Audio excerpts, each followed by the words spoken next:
right, everybody, welcome to Hooligans Underground. Yeah. Welcome to the standing room only.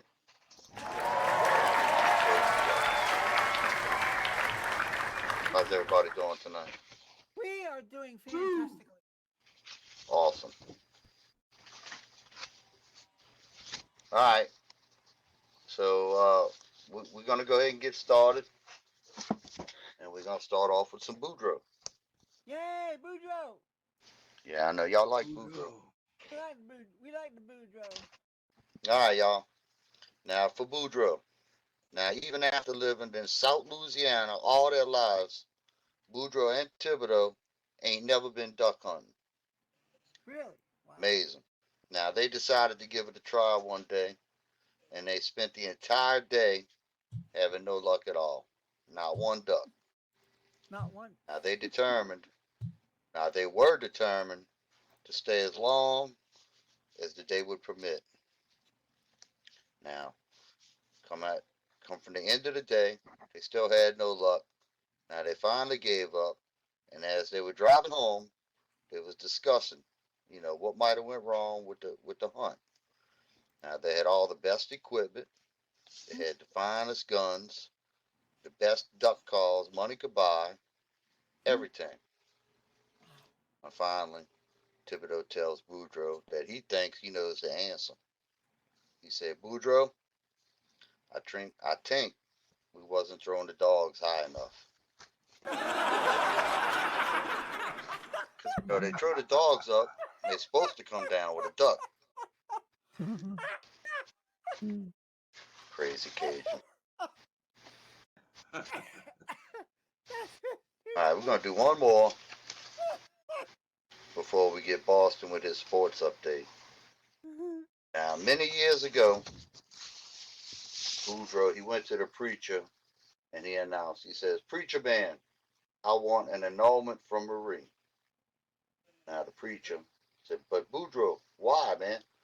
Y'all just got married like last month. Wow. Boudreaux said, I think she's my sister.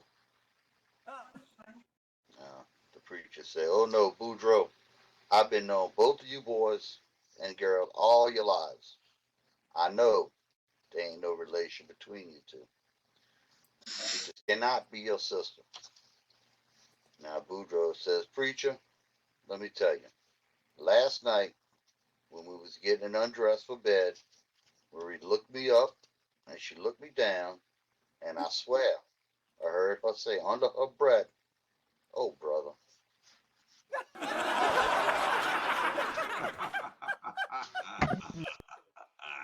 All right, with that, we're going to do an open mic. Not a clue. Boston, you got any sports you want to tell us about tonight? Yeah. Yeah? All right. So everybody, let's welcome Boston up to the stage. Hey,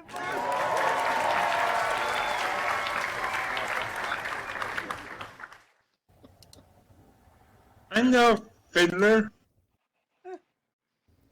He's everywhere. Oh Lord. You're it's up. lag. It's called lag. Oh, Boston's lagging, y'all. Oh no. But it kind of makes it more funny, though. Yeah. Doesn't it? That's how it happens, right? Stage one. Yeah. Well, True. wow. You're lucky you stayed in the building. I've walked out for simple. Yesterday, the pace was won. Yesterday, 27-13. All right. And yesterday, my Celtics lost yesterday. Oh. 113-93. We're playing Wow, tonight. why you changed your name? We're playing tonight at 10 p.m. Go Michigan on December 31st at 4 p.m. at the Festus Ball. Go Michigan, go blue! Go blue!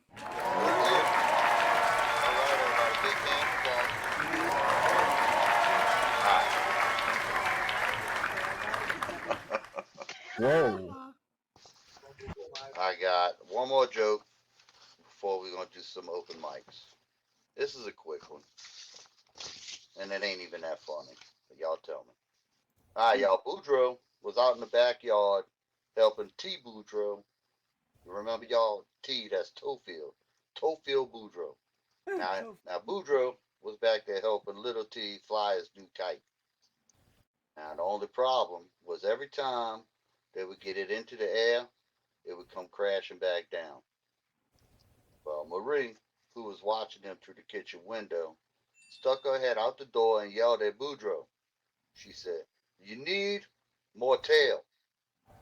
Now Boudreaux, he turned over to Tofield and he says, I just can't figure your mama out. Yesterday, I told her I needed more tail. She told me to go fly a kite.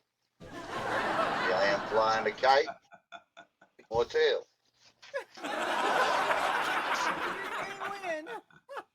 Can't win. Poor Boudreaux just can't win. All right, so we're going to do open mic. And I think Jamie wants to come up here. He was telling me he got some good jokes for us tonight. That's a special guest star, Jamie, isn't it? Yeah, I got star. I got All right, so everybody, let's welcome Jamie. I got quite a bit. So if anybody wants to go up before me, I got about 10 or 15, 20 minutes. So if anybody wants to go up first, feel free to go ahead. Otherwise, I will. Well, go ahead. You got 10 to 15 minutes. Do it up. Yeah, get up there. All right, All so right, everybody, big hand for Jamie. I will start this off by saying this is brand new material, which I will eventually do in real life somewhere. So unfortunately for y'all, y'all get to be my workshop. This is real enough for me. Totally honored. So World premiere. that's exactly right. That's exactly right. And some of y'all know, talking to you know this, I've been a little bummed because I got fired a couple of months ago. Fired in my life. How stupid were they? I've made it 43 years and I've never been fired. But a couple of months ago, my parents fired me and they asked me to move out. So that's why I wanted Catboy here, because Catboy knows a lot about what I'm fixing to talk about. So I got fired a couple months ago from the parents, and I moved into my own place, and it's pretty good.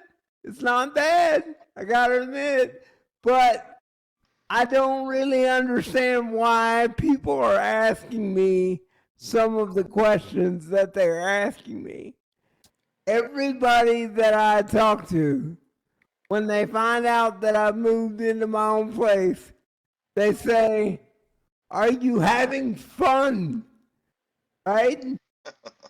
And I've been trying to figure out how to answer this because I don't want to be a boring old dude, but like, I don't know what the answer for that is, because essentially what I am doing is everything that I used to do at my parents' house, except for now I'm doing all of that and paying all the bills.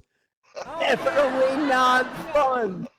Not fun at all. I don't understand, because seriously, that's what everybody says. Are you having fun? And I just want to look at somebody and go, what do you think? I've got hookers over every night and I'm starting to blow off the kitchen table? Like, what do you think's happening?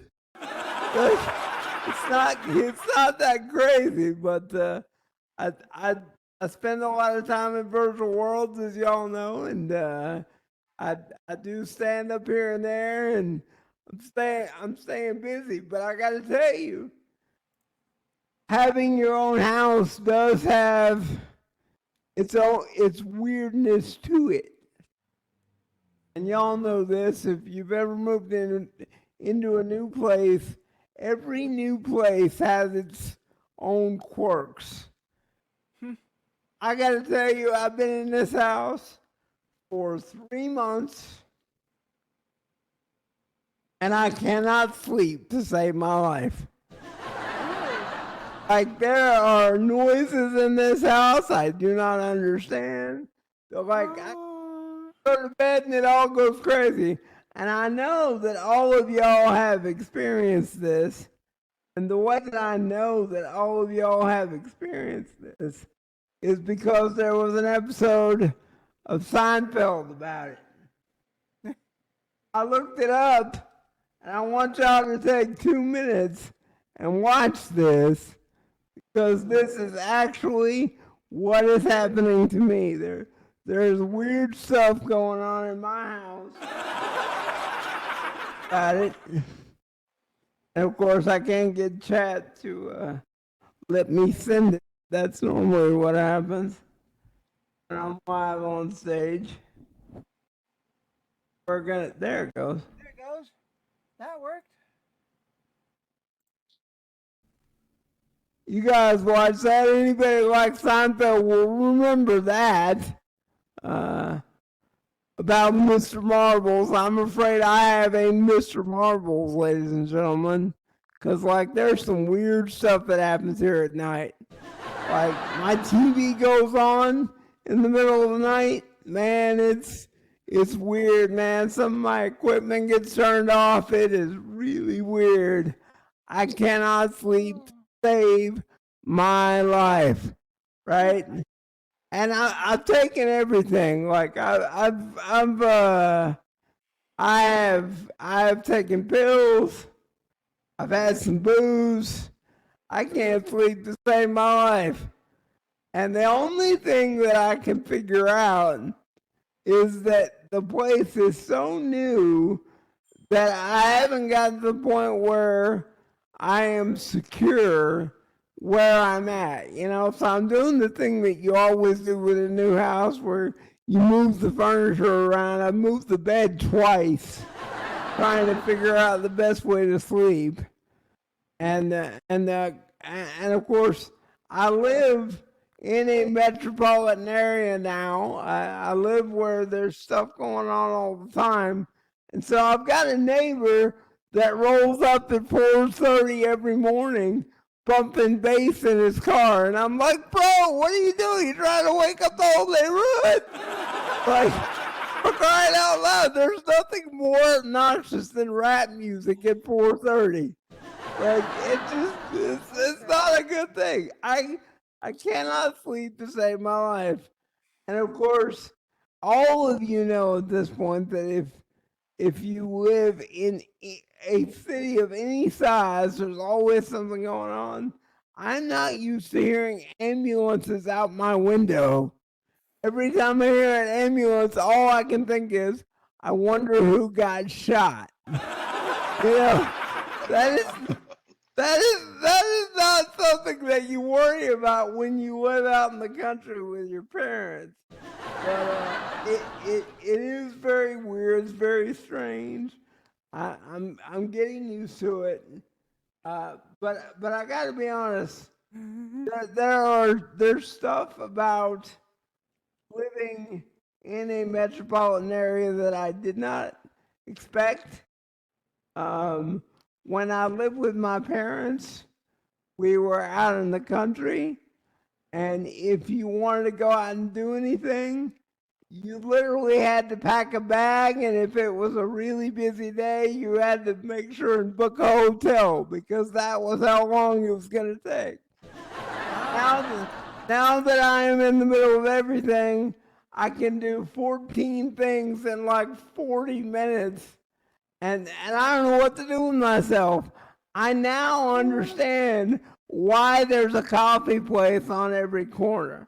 I get it now, because all these people have so much more time. They sit on their asses and drink coffee. I understand completely. I get so much more done, it's ridiculous. But I have to tell you, there are things that I do not understand. I mean, I've done some shopping for myself before. I've gotten groceries. know how to do that. That's no big deal.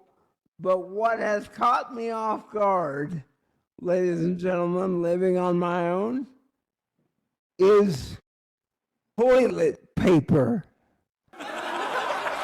I am completely mind blown by toilet paper at this point. I have absolutely no idea what to buy. You've got extra absorbent, you've got maximum comfort, you've got the mega roll, you've got a regular roll, you've got two ply, 3-ply. I have no idea. I have absolutely no idea what to buy. I wish somebody would just tell me what's good and let me move on with my life. I have no idea. Damn. Yeah. Mega roll, bro. It's something. Mega It's roll some. forever. It is something that I never really thought that I would deal with. Hey, Happy, can I get that link? Can you get me that link? Because I think that right there is what I need. Yeah, I'm not completely dumb. Like, I'm not buying that 1-ply stuff. Yeah. But what? Situation. That's what she said. Yeah. But it really is. It's freaked me out about the toilet paper. I never thought that it would be such a big deal. But like, there is nothing more serious in your house at this point as an adult than the toilet paper that you use. Like, that is the most important thing. Can we be real honest about that? Like, you It's can't. important. You On the have, other hand, if you don't got food to eat, you don't have anything to have any reason to have toilet paper. that's exactly right. And I gotta be honest with you. Like, I don't care what I eat. Like, I can eat peanut butter and jelly. I really don't care. But I gotta. The toilet paper is a serious problem. It is, because you've got to make sure that you've got plenty of that. And I'm lucky enough because I have a person who works with me, and her name is Jen, and she essentially runs my life. I mean, if I'm being really honest, she essentially runs my life. Basically, the way it works is that I get up every morning and she tells me what she's going to do, and I get the pleasure to work around that. You know, she tells me what holidays she wants off and that kind of stuff. And I just, the appropriate answer to every question at this point is yes, dear. And I woke up the other morning and I realized, to my shock, I had not been to a church. I had not seen a preacher. There is no ring, but I am married to this woman. She has full control of everything. And let me just tell you how in control she is. I'm in here doing this with you guys, and she's sitting in my living room right now watching my 65-inch TV while I'm doing this. Tell her I to hope get she's on. cooking you dinner. Like, Tell her to get on. is absolutely in charge. And I really am. I'm married, and I can prove it to you. Well, we'd love to meet her. Well, at some point it may happen. She's trying to learn what I do in here. At some point it may happen. But I'll just tell you right now, this is how I know that I'm married to this woman, all right? As most of you know, I'm handicapped. I have cerebral palsy, so I need some help with some stuff. needs some help with a lot of stuff. She helps me get dressed and that kind of stuff. And so she sees me naked on a daily basis, right? And this is how I know I'm married to this woman, because she sees me naked on a daily basis, but I'm not allowed to see her naked. Like, dude. But that's how it is in this house. Like, she sees me naked every day. I don't get to see her. It's not a lot of fun. And like I said, she's not afraid to tell me what she thinks. And I am not in charge of anything. Wait, that I know that I'm not in charge of anything. Yep. She has a little bit of OCD. Sure you are. You just don't know it. And she will literally walk by my phone if it's open and clear out the notifications without asking me. Like, that's just the way it is. I am not in charge here. I'm just not. Okay, and I'm okay with that. But here's where I know that things will never change. And that the third way that I know that we're married is that she is with me until 10 o'clock every night. And then at 10 o'clock every night, she goes to another house. It was not me, right? Well, yeah. And I gotta say, it really gets to me, because I know that a lot of married people have the exact same problem. So their life ain't sleeping with them. Going somewhere else after 10 o'clock. You know what I'm saying?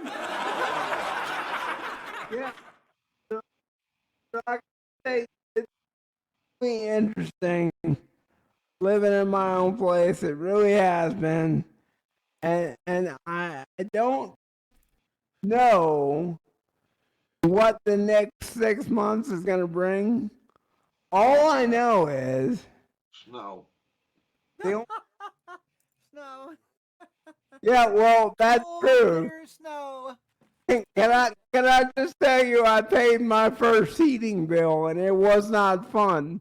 A couple days ago, it's going to be a lot worse. See that? Because he's right, snow is coming. Luckily, it's come down a little bit. Yeah, that's true. That's true. But I'm glad that you brought that up, because I'm literally afraid of the snow, because I learned something else about living on my own. That is, I had no idea how expensive it was to get somebody to rake your leaves. But right out, I'm crippled. Can I not get like some sort of crippled discount? Like, there's no way I'm raking my leaves. I figured this guy would take one look at me and feel sorry for me. Nope. Pick that up and I paid $75. I paid 350. Yeah, this is what I'm saying. Like, 350. I'm I can't rake learning. mine either. You got off cheap, Dang. bud. And so I know I've got a lot to learn. And I've also learned that I will not be moving back to my parents' house, because I was gone an entire 2 weeks and I was replaced by a dog.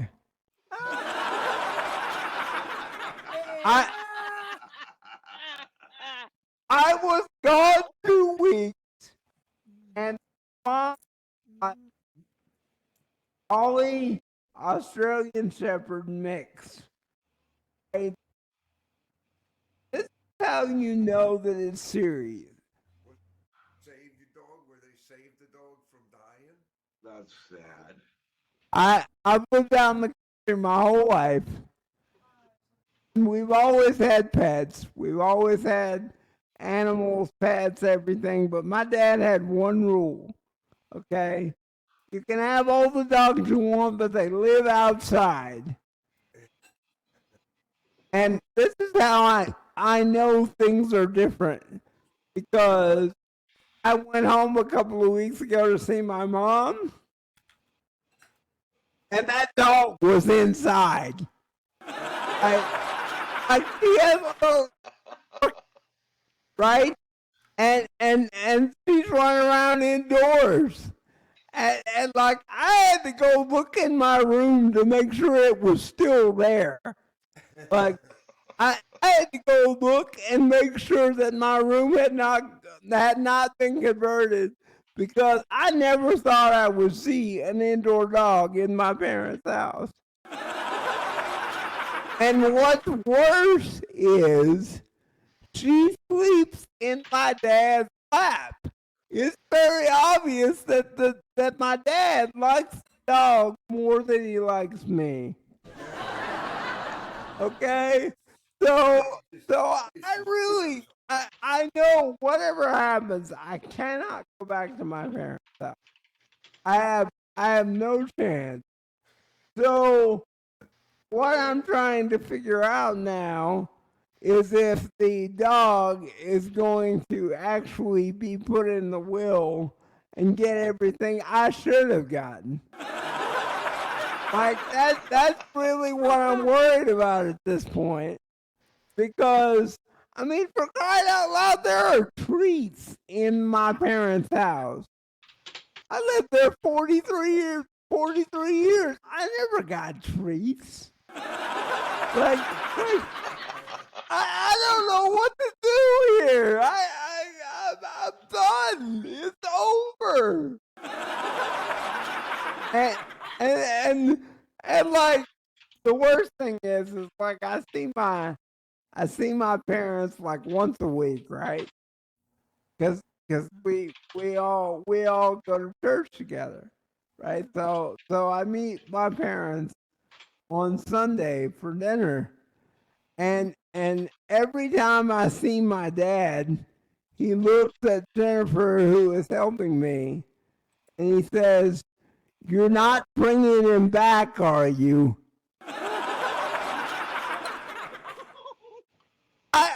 I don't know what to do. Like, if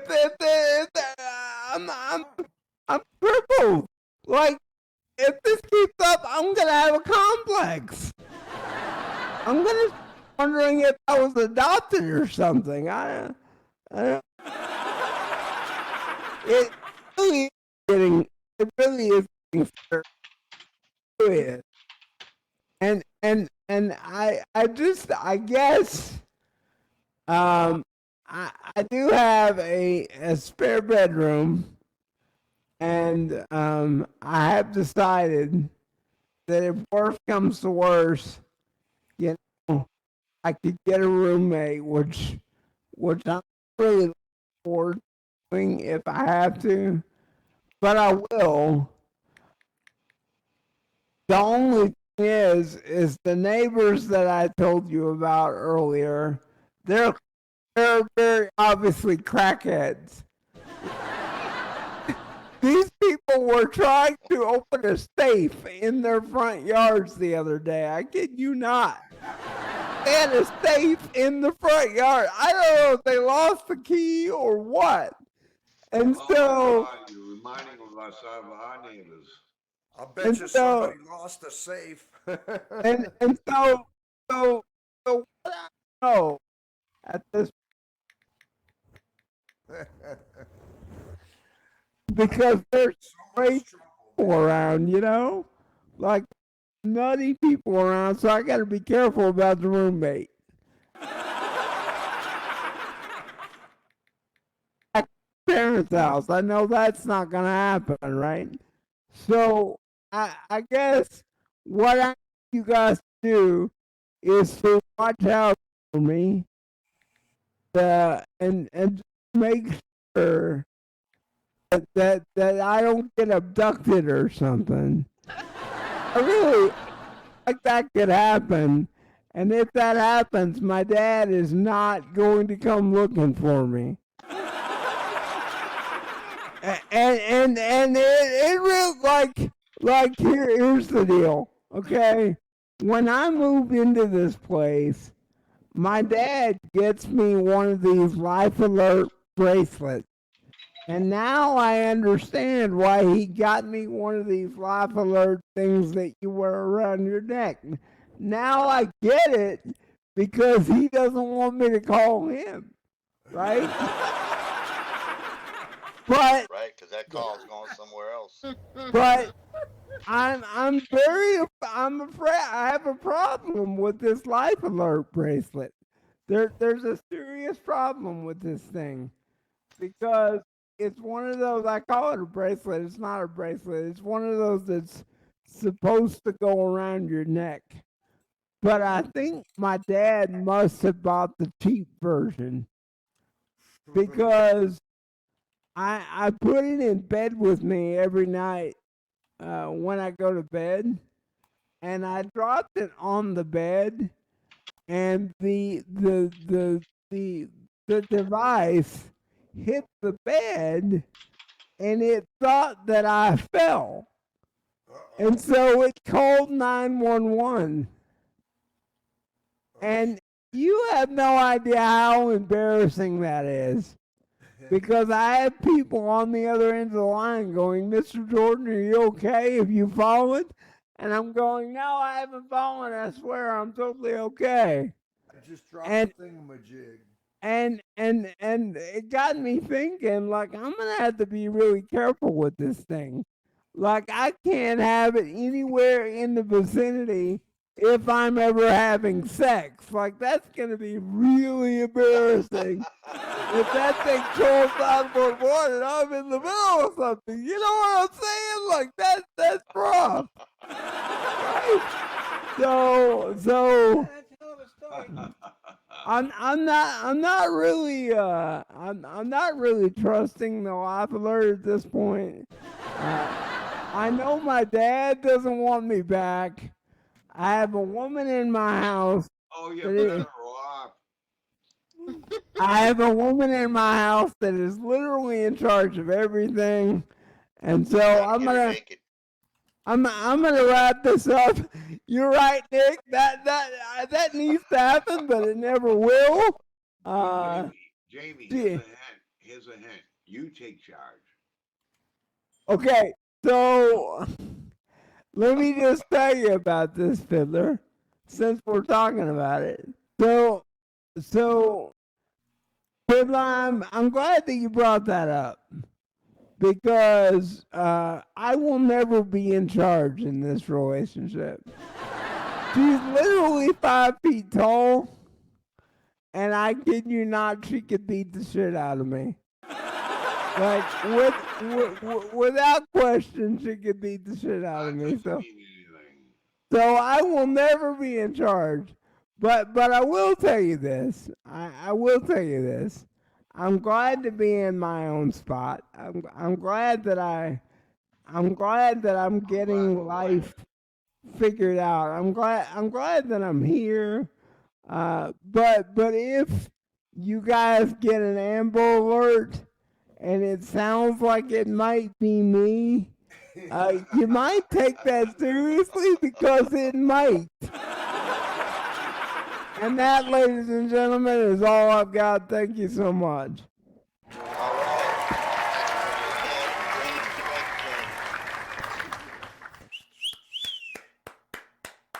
All right. Another big hand for James. Thank you all.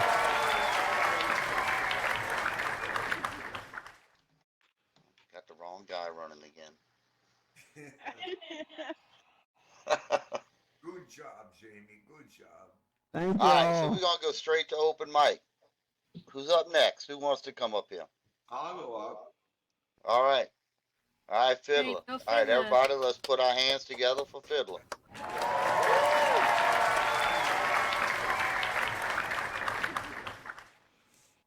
Okay, folks, how's everyone doing? Pretty good, I can tell Pretty by good. the last few jokes we've heard. I have some really silly Christmas jokes, but to be honest with you, some of them are funny. So bear with me,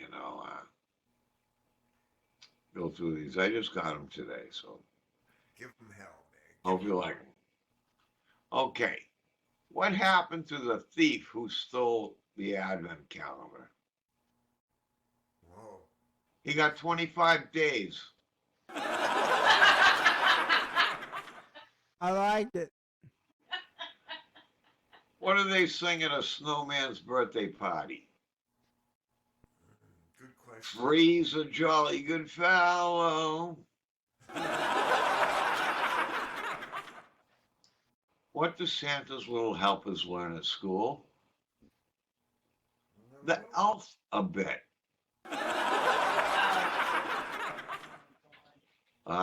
What kind of motorbike does Santa ride? Red one. A Harley Davidson. Ollie, got it. Boom, boom. What do you get when you cross Santa with a duck? Good A question. Christmas quacker. Oh, God. What is the best Christmas present in the world? She's mean. A broken drum. You just can't beat it. What did Adam say the day before Christmas? He said, "Hey, it's Christmas, Eve." Oh. This reaction's the best. Why don't you ever see Santa in a hospital? Because he's got private health care. Oh, my God. Oh, man. God.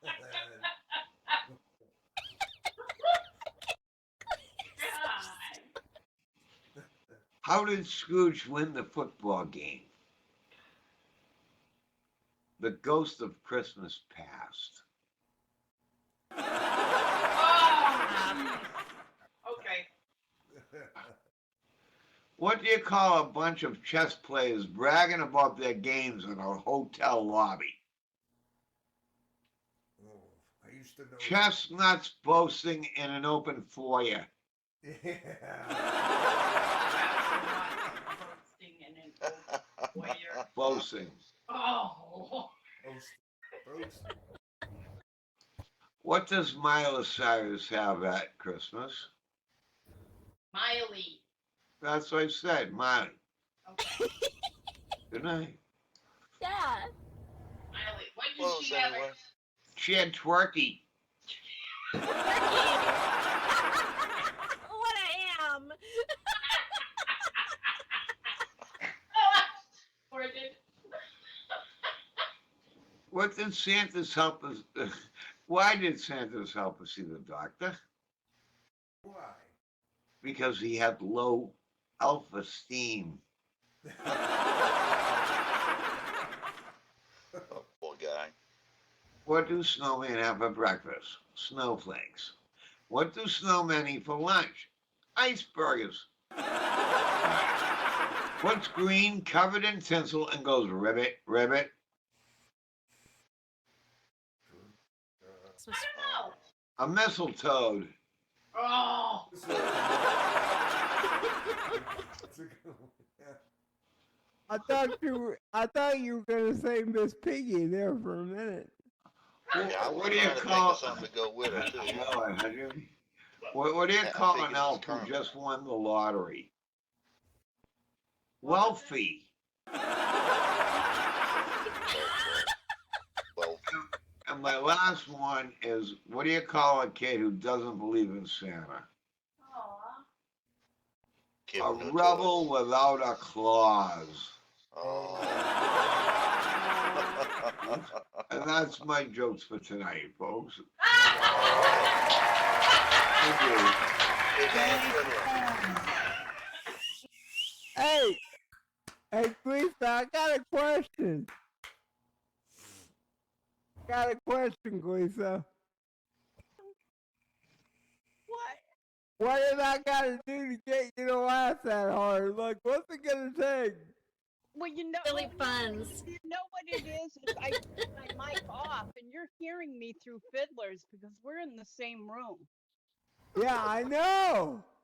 You're gonna give me a complex. Oh no, you were amazing. You were great. I'm sorry. I turned my mic off. No, I love it. It's for great. you. It's Oh, fantastic. I You guys told you are that was silly, hilarious. stupid, but funny. You guys are hilarious. All right, I'm gonna say one just to break up the funniness. Then we'll do open mic again.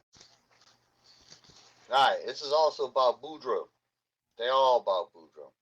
Y'all know that.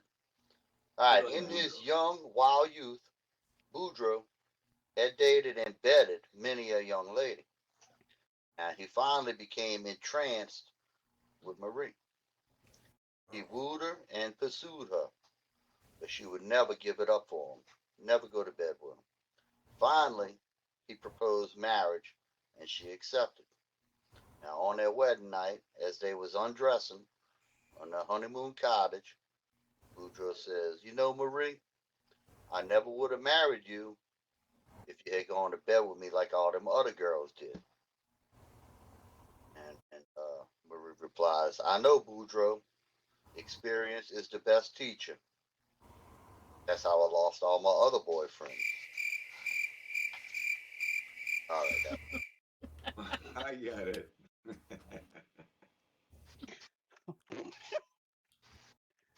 all right, that one goes to the big trash heap there.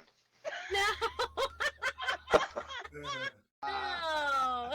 Oh, I haven't crumpled them up in a while, but y'all, that one's getting crumpled.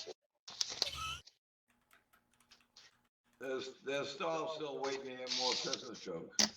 Maybe. Marie's got revenge coming.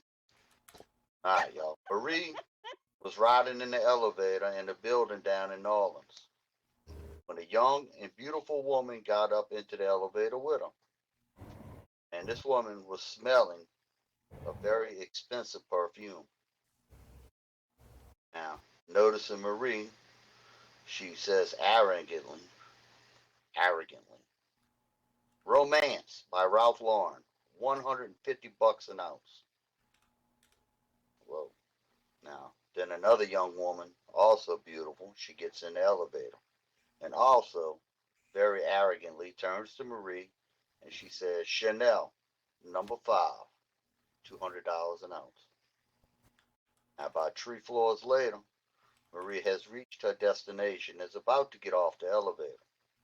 As she leaves the elevator, she looks at both the women and with her typical Cajun attitude, leans over and cuts a big old fart.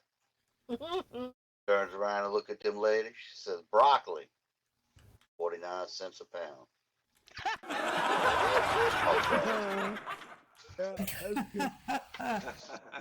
All right, with that, we're going to do open mic again. I got one to add to Fiddlah's. Can I add one Christmas joke, one Christmas pun? Yeah, just one. You got to get on stage. I'm trying. Okay. Trying to Okay, figure I'll it go out with Back here. up. It could be my glitters and flitters and. There I am. Everybody welcome walking to over the the table. stage. Oh, near. It's just one. Okay, what do you call a cat in the desert on Christmas? Sandy Claus. Oh, thank you. I'll be here all week.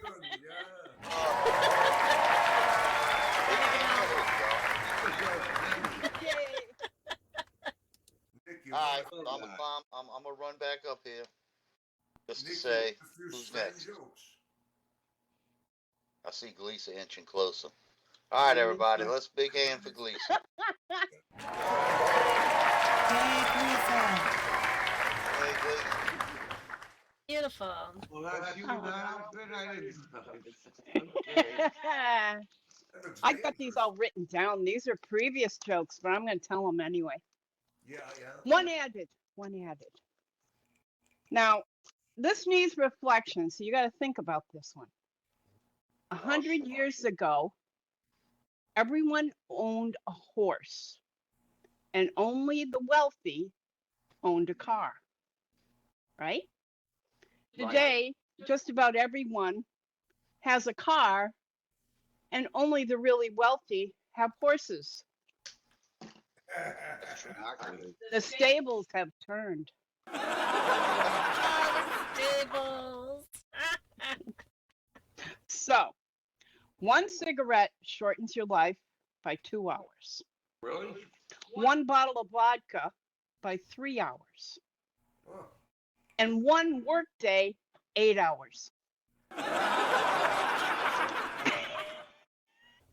And a camel can work 10 days without drinking, and I can drink 10 days without working. I proved this past week. A week, maybe it was longer.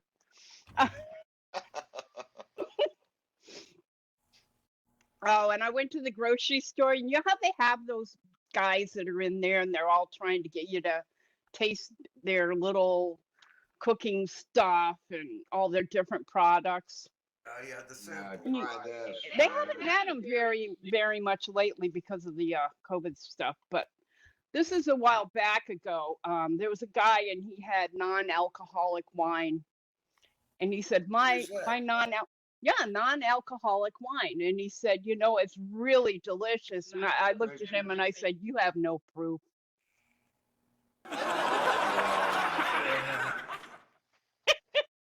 What's the difference between deer nuts and beer nuts? I let Fiddler do this one. He knows the answer. Well, you know, if you go to the store, yeah, well, the beer nuts are $1.75, but the deer nuts are under $1. The hunter knows that one. Now, this is a true statement. If you've ever witnessed children, spilling a drink is the adult equivalent of losing a balloon.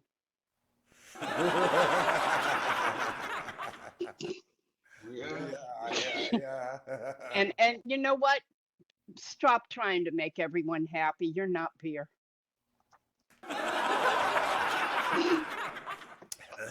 Okay.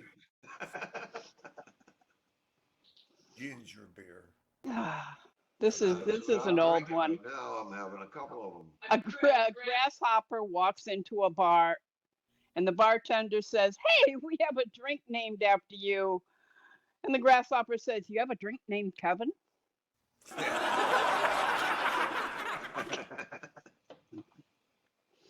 And here's a little poem. Twinkle, twinkle, little star, point us to the nearest bar.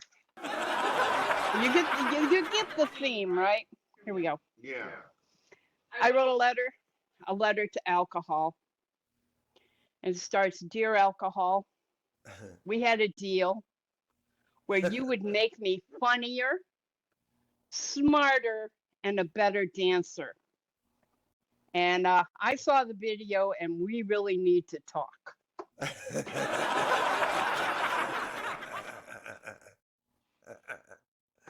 And hey, bartender, I need a beer. I got way too much blood in my alcohol system. And you know, the other night, Fiddler and I were kicking back. I said, "I love you." Fid says to me, is that you or the wine talking? And I says to Fid, "It's me talking to the wine." And that's all I have of my Christmas cheer. Good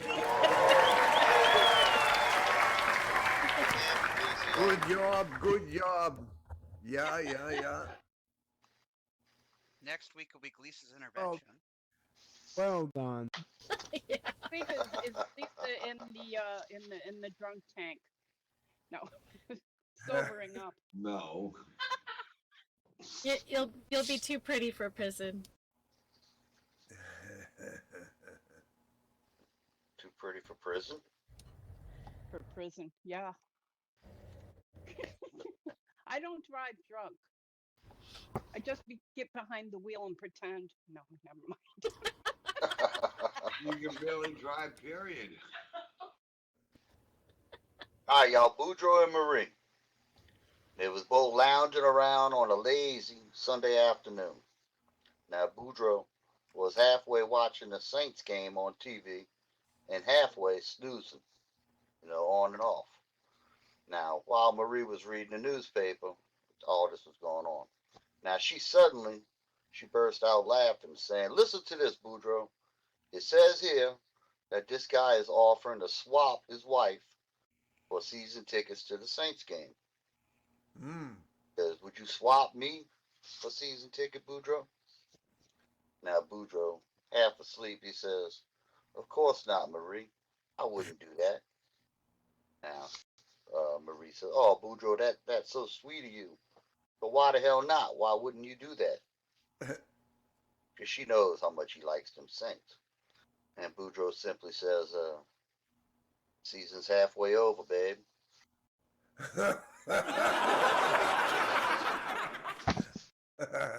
if it was a full season, that's a whole nother story there. All right, I got this list of you from Louisiana. If I'm not gonna tell y'all, we're gonna save that for next week. Now, instead of that, I'm going to do this. Tease us. Exactly, tease. All right, way back when Thibodeau and Clotilde was still courting, they were sitting out on the back porch one evening when Thibodeau spotted one of his bulls doing the nasty with one of the cows out in the pasture. Getting the feeling, he started rubbing up on Clotilde, or rather slyly. He said, "I sure like to be doing what that bull is doing right now, Clotilde." Now, Clotilde, without batting an eye, and being such a nice young Cajun lady, says softly, Go ahead, Tip. After all, it is your cow."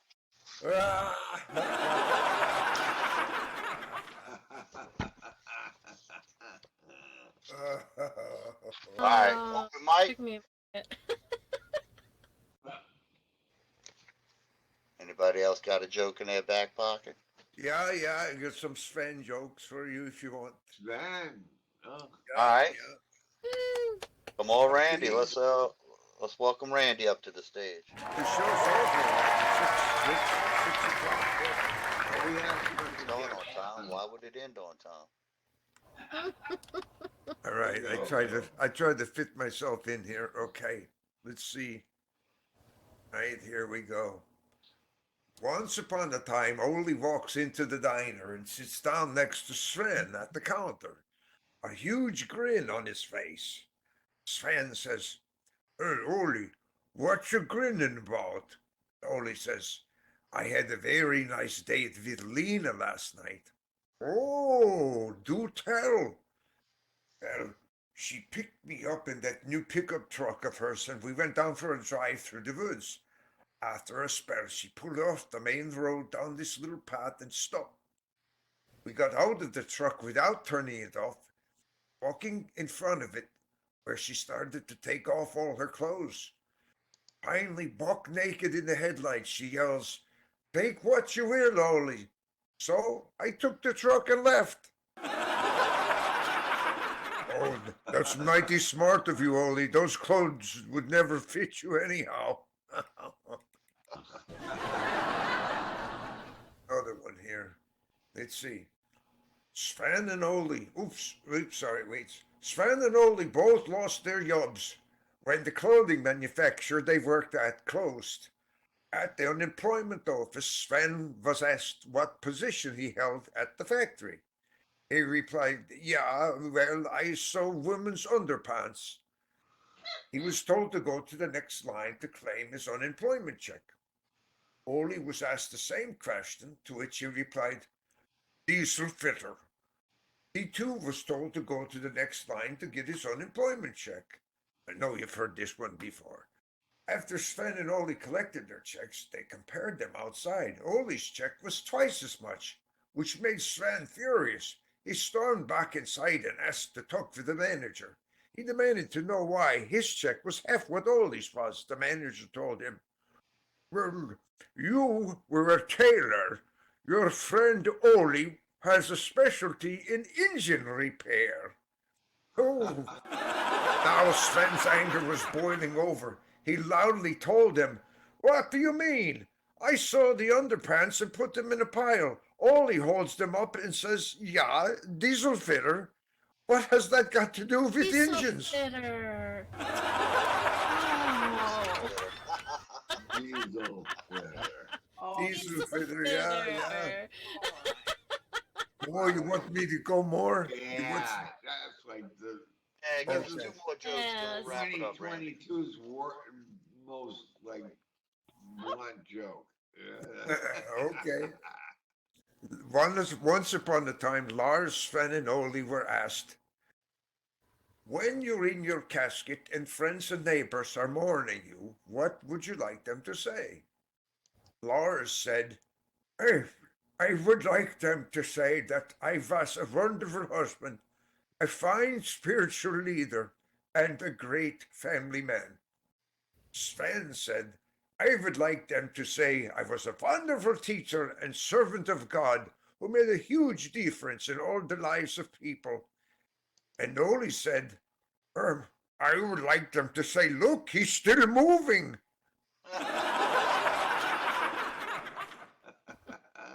Hey, I got one more if you want. One more. You sure? Okay, here he One more. comes. Once upon a time, 2 old Norwegians, Sven and Ole, were drinking coffee one morning and complaining about farming.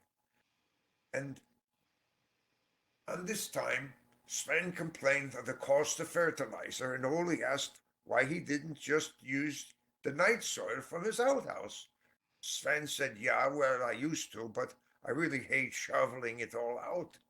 Now, Ole was an old bachelor farmer who did things his own way, and he told Sven that he had a much easier way. Back in the war, the army taught him all about munitions, and Ole argued that a properly set explosive charge could lift up and distribute the night soil all over Sven's few acres. Sven was intrigued, so one morning Ole came over to help Sven fertilize, and he carefully lowered sticks of dynamite through the outhouse hole. Ole set the fuse, and then they both ran to hide behind the truck. Just then, Sven's wife Olga came running out of the house, wouldn't you know, and before Sven could stop her, she ran into the outhouse and slammed the door shut. Sven was running towards it when the charge blew, and the outhouse shot up into the air. Just like Ole said, a finely dispersed mist was raining down, and the outhouse slammed back down to earth, landing right back where it started. Sven yanked the door open and said, "Olga, are you all right?" Olga said, "Yeah, but oh boy, am I glad I didn't let that one go in the house." And that's it. I got more, but you want me to stop, so I stop. Yeah, let's go wrap it up, Randy. That does Everybody. it. All right, everybody. That's a good time for us to wrap tonight. Thank you for coming. Thank you for joking with us. Thank you for laughing at us. And thank you for making us laugh. Thank you, Nick. And don't forget